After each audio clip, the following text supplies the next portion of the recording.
If you're looking for a good scare, Reddit isn't necessarily the first place you would go. However, some pretty unexplainable photos have been posted to Reddit over the years. Number 5. Footprints. A Redditor made a post asking users to share the most unexplainable occurrence that has ever happened to them. The following was one user's response. I worked for a company that provided patrol services in the Portugal-Oregon area. Since then, I've recently left the company and I've decided to share some stories from my time working there. In between responding to calls for service, we would provide lockup services for clients. That means we would show up, lock the offices, gates, pools, or whatever they wanted locked. On this particular night, I had been on the job for only a few months. I was in a very affluent area called Lake Oswego, performing a property patrol of one of the many apartment complexes there. Well, this specific apartment has a pool house that they like to lock up after 1 a.m. It was about 12:45, so I decided to lock it up early since I was leaving the area after this patrol.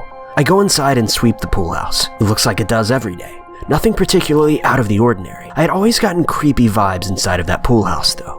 I never felt as if I was alone and that I'd always encounter cold spots. My supervisor reported having the same issue on several occasions. However, everything looks business as usual. There's no water outside of the tub, no spare towels left lying around, and the chairs and tables are all in order. I go to check the side door and I find it secured. I go back to secure the main door, and as I'm doing so, I hear the water move. I then hear 2 quick footsteps, like wet socks squish when you walk in them, and felt something tap my shoulder. I jumped and turned around with the crap scared out of me because I thought I was alone, and there was nobody there. All I saw were 2 fresh prints of bare feet on the concrete floor. Throughout the following months, I told my story to residents and showed them the pictures. I had a few that reported similar instances of things happening to them. One resident said that on one occasion he was drying off after getting out of the hot tub on a late night. He was alone in the pool house when suddenly there was a huge splash in the pool as if somebody had just jumped in. But he was alone and had no idea what caused it. I've never personally had issues after that, besides the feeling of being watched and cold spots. Definitely one of the spookiest things to ever happen to me. Number 4. Something in the garden. This post was made to the paranormal subreddit, asking users for a bit of info regarding the creature seen in the photo. The user states, I'll preface this by stating facts I currently know. These photos were taken in quick succession on the night of an abnormally large moon. By quick succession, I mean approximately 2 seconds. Being a skeptic, I would have any other time assumed it to be a Photoshop job. But these particular family members are of an older generation that hasn't even heard of the program. Some things I've already noticed of the photo is whatever's here wasn't seen by the naked eye despite being roughly 10 feet in front of them and providing a shadow. The fact that it produces a shadow makes me rule out the possibility of it being a smudge on the lens. It's also opaque except for what I would assume is a face. I can provide more information as requested. I'm really looking for serious answers only here. Edit. In lieu of this spiking such interest in the community, I'll give you an update. The family that captured this photo has a motion sensor light that's triggered at all hours of the night. Could be nothing, we are all aware, but I've decided to put up motion-triggered trail cameras in the vicinity to see if we get any better shots. I'll continue to keep you informed. This was the final update the user provided. Number 3. Deceased mother. This story was also shared to the paranormal subreddit. The poster uploaded a very disturbing photo of what appears to be a ghost of an elderly woman attending a church ceremony. This is my first Reddit post. I had to share this. So earlier this year, my mother came home from her job with a frightened look on her face. She pulled out her phone and showed me 2 photos that her boss had sent to her. The first photo is of the boss's mother when she was alive. She had been terminally ill and she knew she wasn't going to live very long. Her grandson was going to become a priest. She told the grandson that before she dies, she wants to see him become a priest at his priesthood ceremony.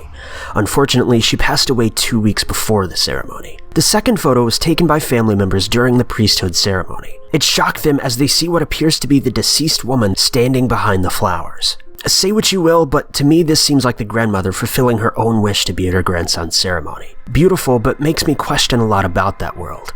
Hopefully you guys have found this as fascinating as I did. Number 2. Ghost blanket. This is the story of a woman who is woken early in the morning to see what appears to be a ghost underneath a blanket in her living room. She says, I've always been pretty excited about sharing ghost stories, and I have insane amounts of them, but they're all very long and I haven't felt like sitting down and typing them all, at least not so far, but maybe someday. However, this one's pretty short, and it comes with a photo, which is another reason why I decided I really wanted to share this one, because not a lot of ghost stories come with proof. It's my grandmother's story, though. My grandmother used to live in a creepy old house. It was kind of hoardery, in a gated community for seniors. The previous owner had died in the house. We don't know if that's why there was so much paranormal stuff going on there, but it could have been. I lived there for several years with her and had plenty of experiences. One morning, her husband, who always got up a few hours before her, woke her up in almost a panic. Becky, you have to get up," he said. He led her into the living room where a blanket that usually was across the back of a couch was sitting straight up, as if someone was sitting under it. The thing is, no one was under it, and I mean nothing. No sticks holding it up, not hanging from the ceiling, nothing. It was empty. My grandmother was too scared to go up to it at first, so she snapped this photo from afar.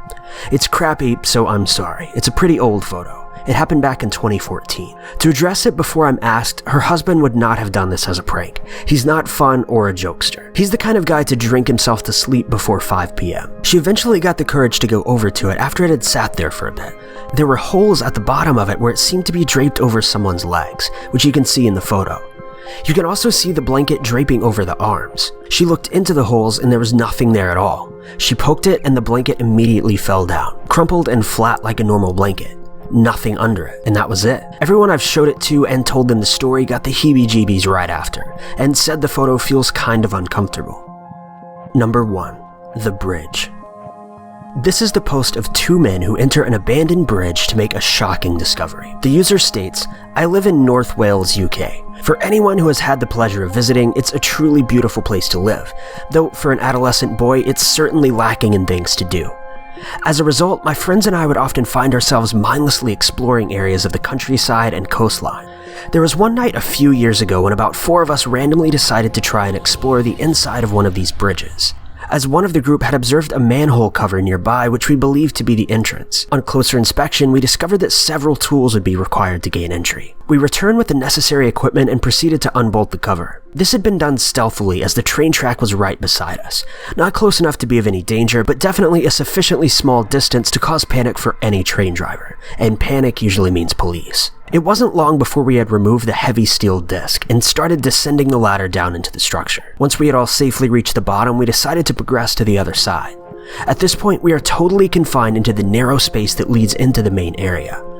If you're confused as to what the heck this bridge is supposed to be, you probably should be, because it was rather peculiar. I mean, I would have never known there was even an inside had we not found the manhole. So as we squeeze and crouch and at one point scrape along our bellies to the other side of the structure, there's a growing sense of claustrophobia between us.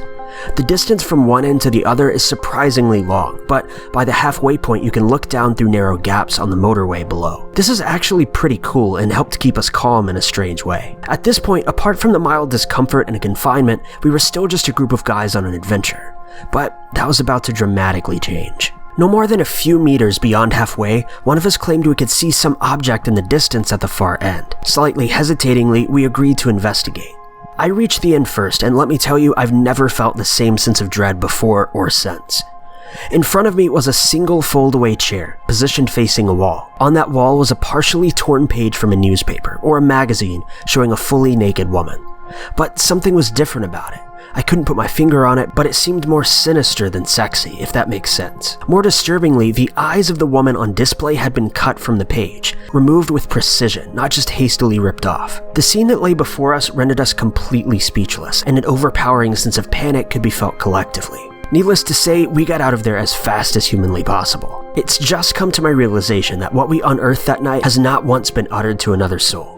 As a naive teenager, it was the type of thing you just wanted to forget, but thinking about it, we probably should have let the police, or at least somebody, know what was down there, because it wasn't the doings of a healthy-minded individual.